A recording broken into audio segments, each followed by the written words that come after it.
Australia's health officials take centre stage once more.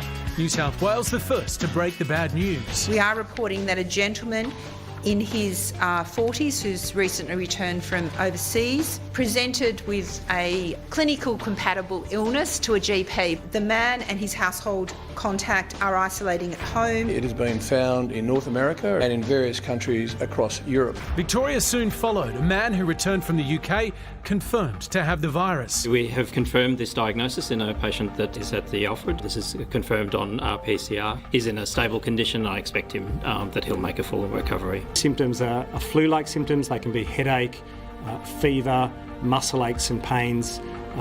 Generally, people are more unwell than with a mild cold, and then a rash occurs with those typical chickenpox-like lesions that occur. We should be taking this seriously. At the same time, I would say no one should be alarmed. Authorities are baffled as the virus is rarely transmitted outside of Africa. This has never been seen before. So this is quite alarming from a public health point of view, and something that we really need to get a grip of and control as quickly as we can. First discovered in the 1950s, monkeypox originated in rodents and primates, who then spread it to humans. It is thought to be transmitted by droplet and close contact. And I think that's sort of, when we talk about, many of these cases have been in men who have sex with men, it's probably close contact rather than sexual transmission. So is monkeypox the new virus we need to worry about, or do we need to take a chill pill? Well, infectious diseases expert Professor Paul Griffin joins us now. Paul, how concerned should we be?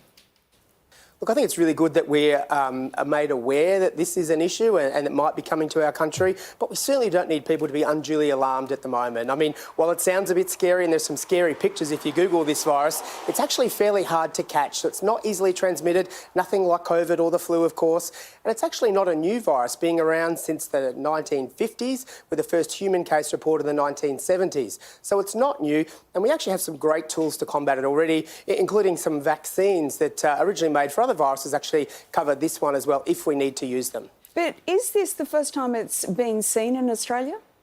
Oh, I believe it is the first time it's been seen in Australia, and it has been seen in other countries. There was an outbreak in 2003 in the United States, for example. There are some unusual features about what's happening now in terms of the spread and it not being directly linked, all the cases that is, to someone who's travelled to the areas where we know that it exists. So it is a bit unusual at the moment, but as I say, important to be aware but not alarmed at this point in time. Do we know how it's being transmitted at the moment? Yeah, we know that this is pretty hard to catch, relatively speaking. Someone does need direct contact with blood or body fluids like respiratory secretions or the fluid from some of those blisters that we see. So you need direct contact with those to be able to catch this virus. All right, Professor, thanks so much for your time. Pleasure. Thank you.